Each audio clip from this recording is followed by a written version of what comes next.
सुंदर कांड में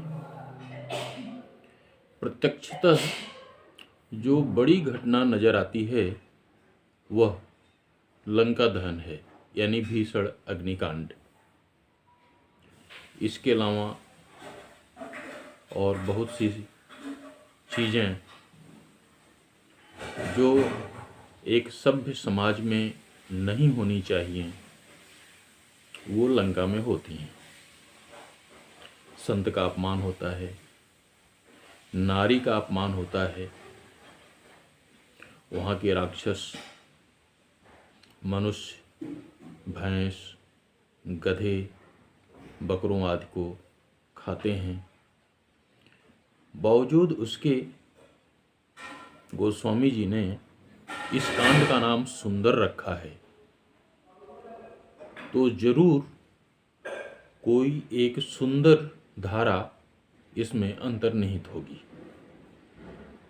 उसी की तलाश करने की मैंने कोशिश की है कि आखिर इसका नाम गोस्वामी जी ने सुंदर क्यों रखा।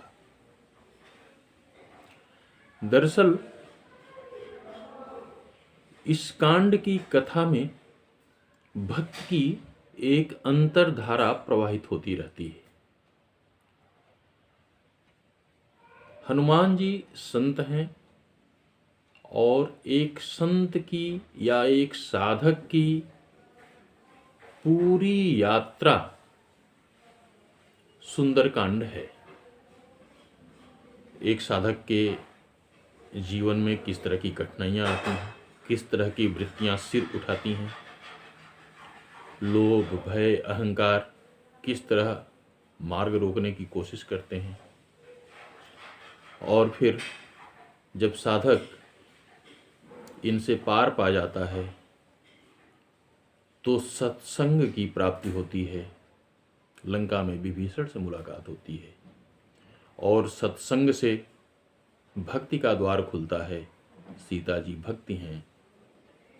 विभीषण से सत्संग के बाद ही सीता जी का पता चलता है, और जब भक्ति की शरण में साधक पहुंच जाता है तो उसका अंतरतम समृद्ध होता है, भीतर का सौंदर्य प्रकट होता है। मनुष्य जन्म जिस लक्ष्य की प्राप्ति के लिए हुआ है वह लक्ष्य भक्ति की शरण में जाने के बाद मिलता है तो हनुमान जी की चुनरधानी हो जाती है। भीतर अंतस का प्रकाश फैलता है, अंतस का सौंदर्य इतना घना है। यह बहुत महत्वपूर्ण घटना है मानव जीवन की कि जब व्यक्ति भक्ति की शरण में पहुंच जाए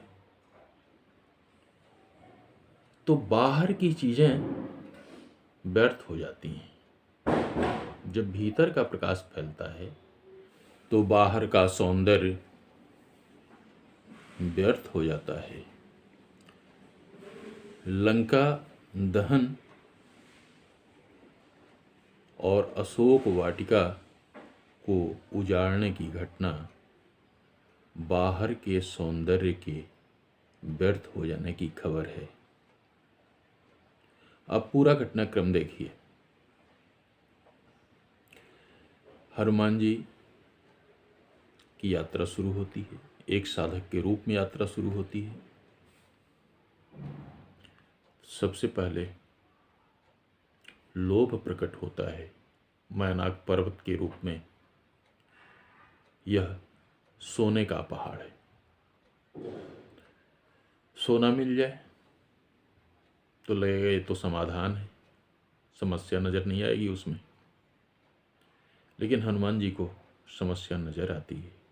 साधक को लोभ से बच के रहना होता है, अन्यथा इस तरह की वृत्तियां तो आएंगी मार्ग में रास्ता रोकने के लिए।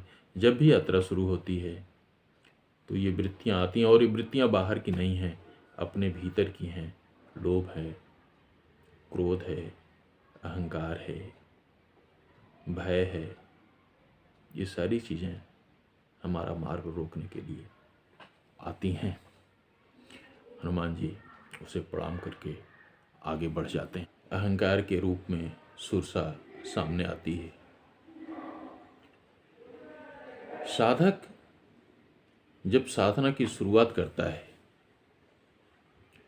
तो उसके मन में लोभ, अहंकार, क्रोध, ये सारी चीज़ें, वो सारी वृत्तियाँ उपस्थित रहती हैं जो एक सामान्य व्यक्ति में होती हैं, क्योंकि अभी तो शुरुआत है। तो जब सुरसा सामने आती है, अपना रूप बड़ा करती है, तो हनुमान जी भी अपना रूप बड़ा करते हैं। जैसे जैसे रूप बढ़ाती जाती है, हनुमान जी भी बढ़ाते जाते हैं, अहंकार बढ़ता जा रहा है। फिर उन्हें यह बात समझ में आती है इसका कोई अंत नहीं है। फिर वो अति लघु रूप हो जाते हैं, बहुत छोटे रूप में, और सुरसा के मुख में प्रवेश करके फिर बाहर आ जाते हैं, क्योंकि छोटे को फिर कोई खतरा नहीं है, छोटे का फिर कोई मार्ग रोक नहीं सकता। और साधना की पहली शर्त है आप लघु हो जाएं, छोटे हो जाएं। सारा झगड़ा बड़ों में है, ज्ञानियों में है, अज्ञानियों में, छोटों में कोई झगड़ा नहीं है। फिर आगे चलते हैं हनुमान जी। तो एक निश्चरी समुद्र में रहती है, जो आकाश मार्ग से जाते जीवों की परछाई पकड़कर खींच लेती है। गहहीं छाह सक सोन उड़ाई, एह विधि सदा गगनचर खाई। और एक लंका नाम की निश्चरी लंका के दरवाजे पर पहरा दे रही होती है। दोनों भय की प्रतीक हैं।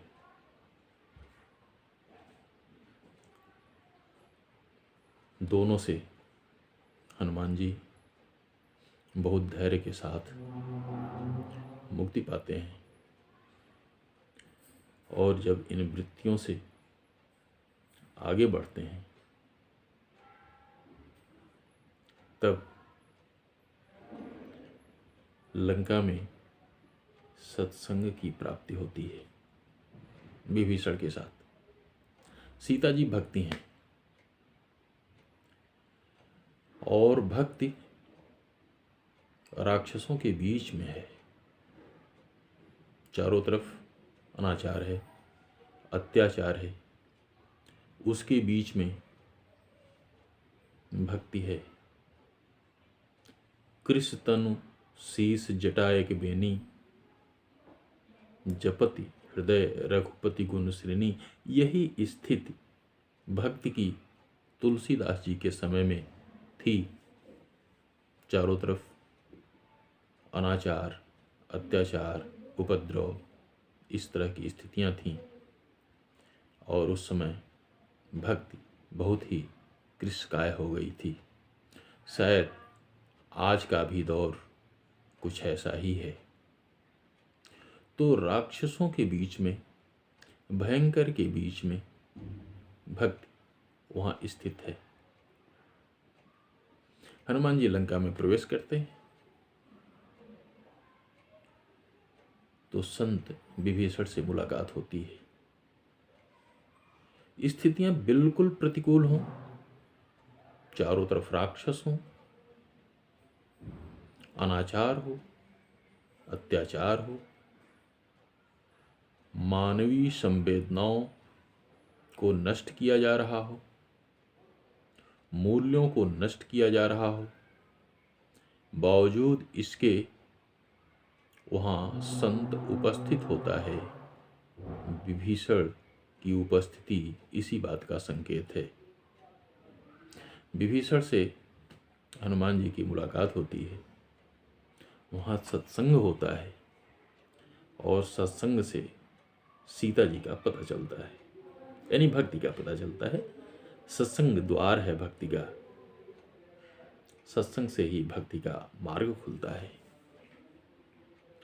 और फिर हनुमान जी भक्ति की शरण में पहुँचते हैं,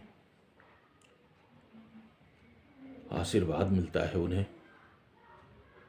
भीतर का सौंदर्य निखरता है। बाहर के सौंदर्य को व्यर्थ साबित करने के लिए वह लंका को जलाते हैं और अशोक वाटिका उजाड़ते हैं, क्योंकि ये दोनों लंका की सबसे सुंदर चीज़ें थीं।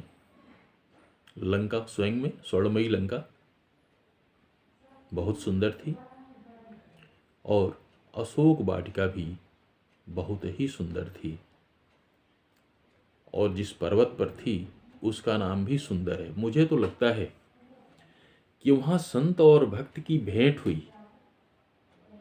एक व्यक्ति के जीवन में मनुष्य जीवन का चरम लक्ष्य अवतरित हुआ, यह मानव जीवन की सबसे बड़ी घटना है। शायद इसीलिए उस पर्वत का नाम सुंदर रखा गया होगा।